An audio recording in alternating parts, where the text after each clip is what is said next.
Dear student, Gayatri PG college Sanchore की online classes में आपका स्वागत है। आज हम BSc BEd part first inorganic chemistry में जो टॉपिक है radius ratio effect and coordination number यानी समन्वय संख्या और त्रिज्या अनुपात प्रभाव क्या होता है, इसके बारे में आज डिस्कस करेंगे। इससे पहले लेक्चर में हमने जो आयनिक सॉलिड है उनके स्ट्रक्चर की बात की थी, जिसमें NaCl, sodium chloride rock salt, caesium chloride, calcium fluoride, इस पर डिस्कस किया था। और उसमें हमने कहा था कि जो त्रिज्या अनुपात होता है उसी त्रिज्या अनुपात के अंदर समन्वय संख्या जो कोऑर्डिनेशन नंबर है उस आधार पर उस आयनिक कंपाउंड की संरचना का निर्धारण किया जाता है। तो देखिए, रेडियस रेशियो त्रिज्या अनुपात क्या होता है। किसी भी आयनिक क्रिस्टल में डनाइन की त्रिज्या और रिनाइन की त्रिज्या का जो रेशियो है, अनुपात, कोई भी आयनिक क्रिस्टल होगा उस आयनिक क्रिस्टल के अंदर एक धनायन होता है और दूसरा ऋणायन होता है। इस प्रकार से धनायन और ऋणायन आपस में एक दूसरे से क्रिस्टल लैटिस के रूप में जुड़े हुए रहते हैं। तो उस धनायन और जो ऋणायन है उनकी त्रिज्याओं का जो अनुपात होता है उसको हम रेडियस रेशियो त्रिज्या अनुपात कहा जाता है। Radius ratio equal to R plus upon R minus, यानी आर प्लस धनायन की त्रिज्या अपॉन आर माइनस यानी ऋणायन की त्रिज्या। तो इनका जो रेशियो, इनका जो अनुपात है उसको हम रेडियस रेशियो कहा जाता है। त्रिज्या अनुपात के मान की सहायता से किसी भी आयनिक क्रिस्टल के धनायन या ऋणायन की समन्वय संख्या यानी कोऑर्डिनेशन नंबर है वो ज्ञात किया जाता है। जो त्रिज्या अनुपात होता है उसकी सहायता से उस आयनिक क्रिस्टल के अंदर धनायन या जो ऋणायन है उसकी कोऑर्डिनेशन नंबर का पता लगता है और उस कोऑर्डिनेशन नंबर के आधार पर फिर हम उसकी स्ट्रक्चर जो होती है उसका निर्धारण करते हैं। किसी आयनिक ठोस की कोऑर्डिनेशन नंबर यानी समन्वय संख्या व उसकी संरचना को त्रिज्या अनुपात द्वारा निर्धारण को त्रिज्या अनुपात नियम कहा जाता है। इस संबंध को हम निम्न प्रकार से व्यक्त करते हैं।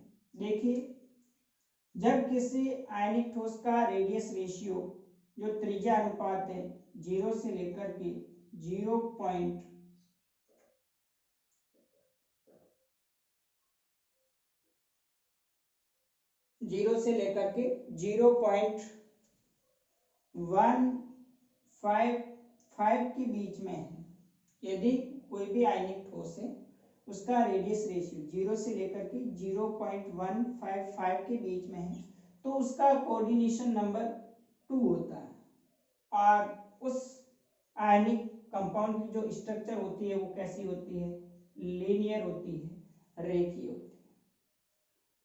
अब जिसका रेडियस रेशियो 0.155 से 0.225 के बीच में है तो उसका कोऑर्डिनेशन नंबर 3 होता है और ऐसे आयनिक कंपाउंड की जो स्ट्रक्चर होती है वो ट्राइगोनल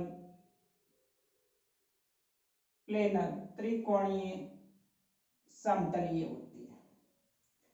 जिसका रेडियस रेशियो 0.225 से 0.414 के बीच में है तो उसका कोऑर्डिनेशन नंबर 4 होगा और उसकी जो संरचना होती है वो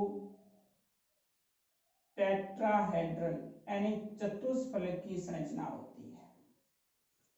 जिसका रेडियस रेशियो 0.414 से 0.414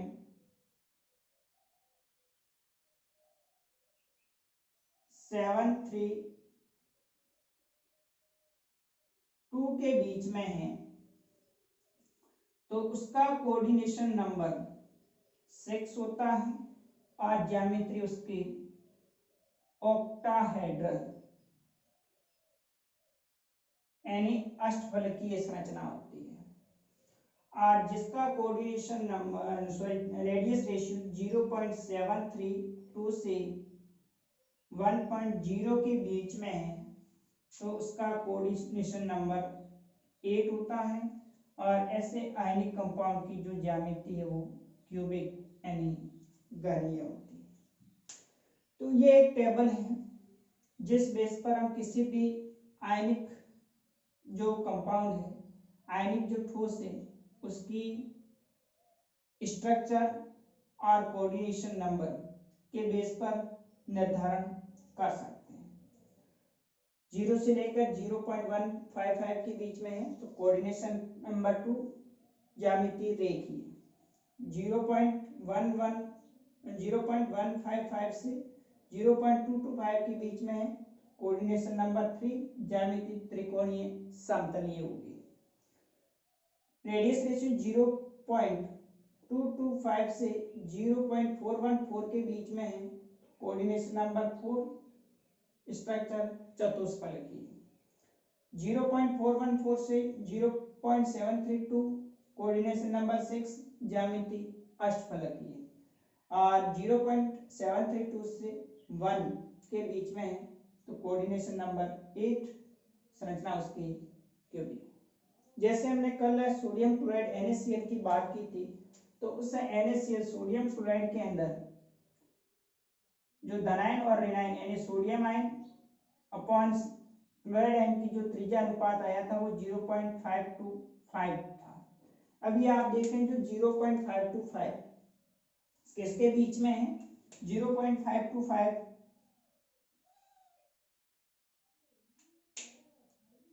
0.414 से 0.732 के बीच में आता है। तो यहाँ पर NaCl का जो कोऑर्डिनेशन नंबर था वो कितना था?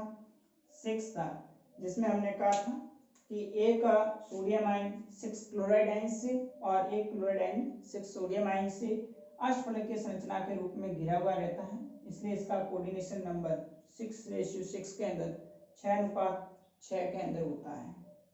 तो इस प्रकार से हम किसी भी आयनिक ठोस का इन रेडियस रेशियो के आधार पर उसकी स्ट्रक्चर का पता लगा सकते हैं। अब देखिए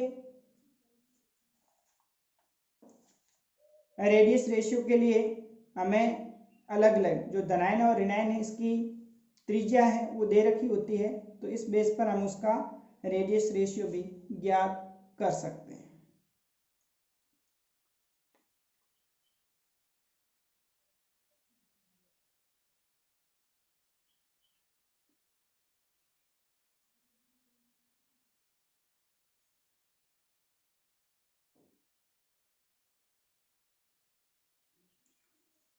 नेक्स्ट देखिए चतुष्फलकीय संरचना के लिए जो रेडियस रेशियो है उसका कैलकुलेशन किस प्रकार से किया जाता है।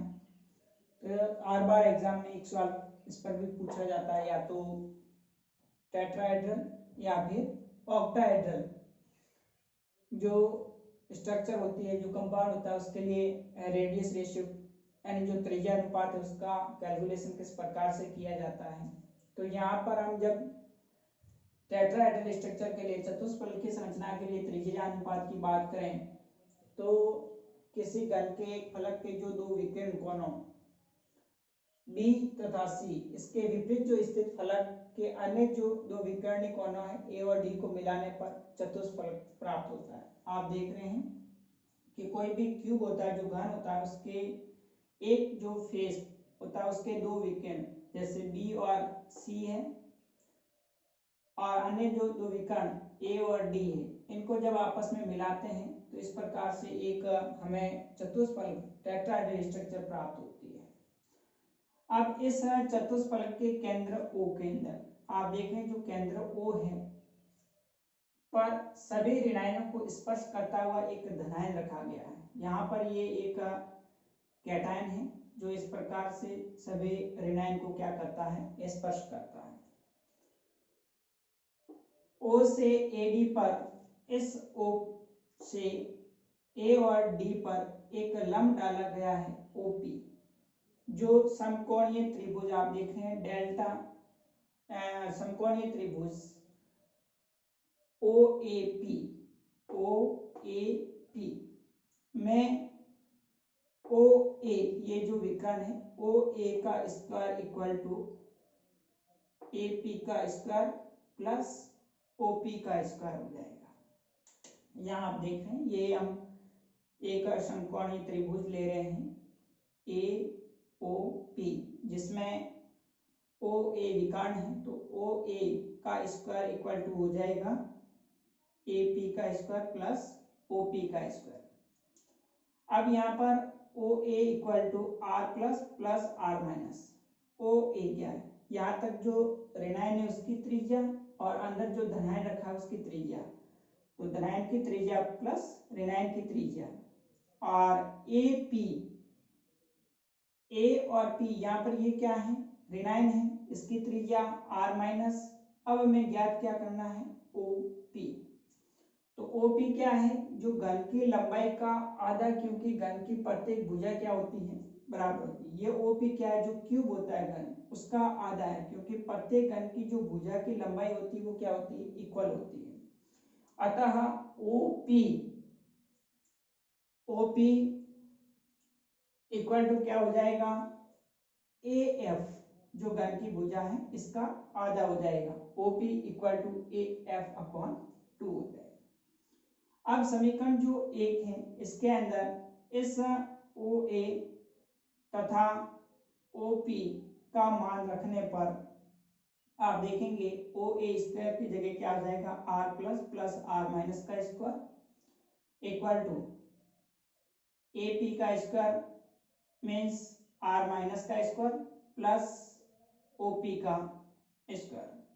अब हमें इस ओ पी की वैल्यू ज्ञात करने के लिए, ओ पी का मान ज्ञात करने के लिए त्रिभुज ए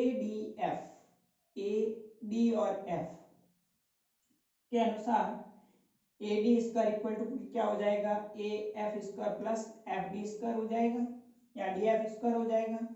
अब यहाँ पर ए एफ और डी एफ, क्योंकि घन की भुजा है इक्वल लंबाई की होती है, इसलिए A F equal to D F हो जाएगा। तो A D square equal to क्या हो जाएगा, इसको हम दोनों को इक्वल माने तो 2af स्क्वायर, या फिर A D equal to root हटाएंगे तो √2af हो जाएगा। ये इक्वेशन नंबर 3।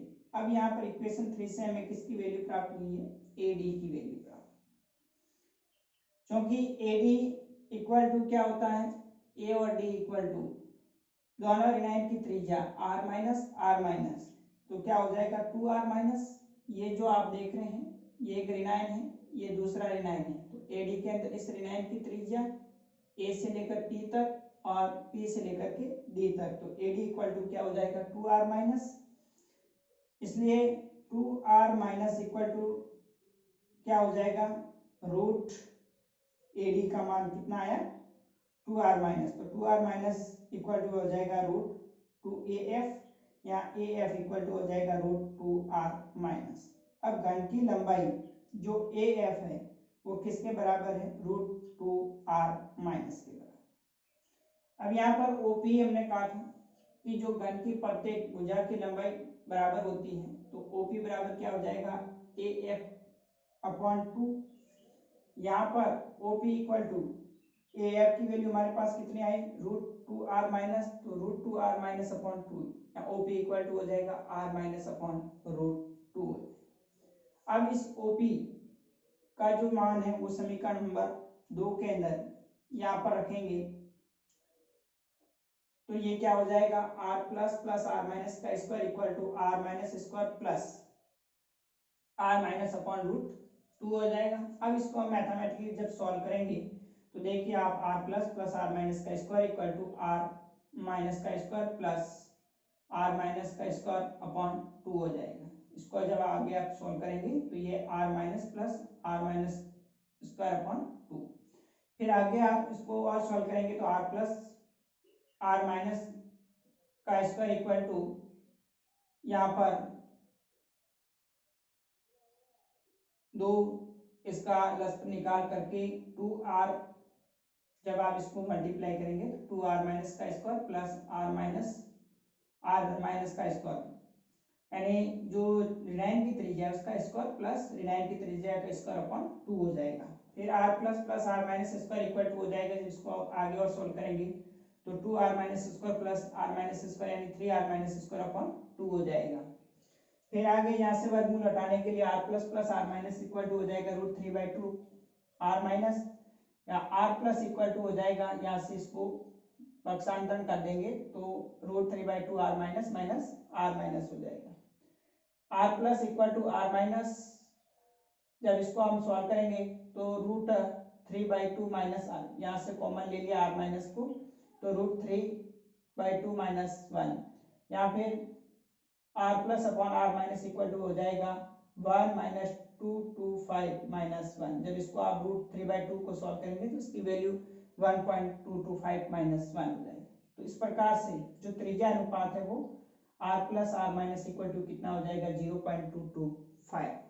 तो इस प्रकार से चतुष्फलकीय संरचना के लिए जो रेडियस रेशियो आता है वो कितना होता है 0.225 आता है। जो अभी हमने टेबल के अंदर देखा था कि अगर रेडियस रेशियो 0 से लेकर के 0.155 होने पर कोऑर्डिनेशन नंबर 2 लीनियर ज्योमेट्री होती है। इसी प्रकार से 0.22 से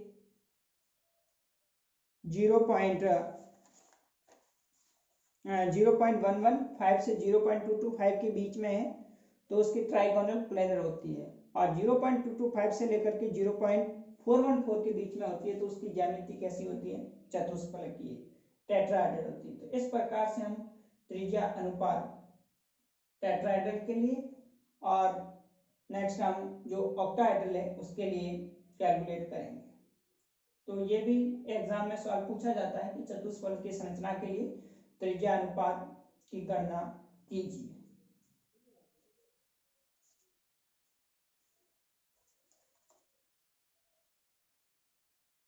तो नेक्स्ट हम अगले लेक्चरर में ऑक्टाहेड्रल संरचना के लिए रेडियस रेशियो और इस रेडियस रेशियो की जो लिमिटेशन है उसके बारे में डिस्कस करेंगे। Okay, thank you.